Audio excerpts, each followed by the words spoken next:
Check her out, guys and gals. This is our smallest bird we own. This is a Mini Serana frizzle.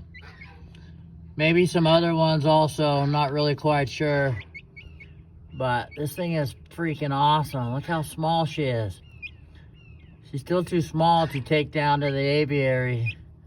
Right now I just got her in the backyard in it's a little makeshift dealio that I made right here. So she can enjoy some sunshine, some real sun. Don't know what we're gonna name her yet. Anybody got any good names, any cool names? Please drop a comment below. Let us know what you think. Thanks for watching. Like always, hope you guys are having a wonderful day.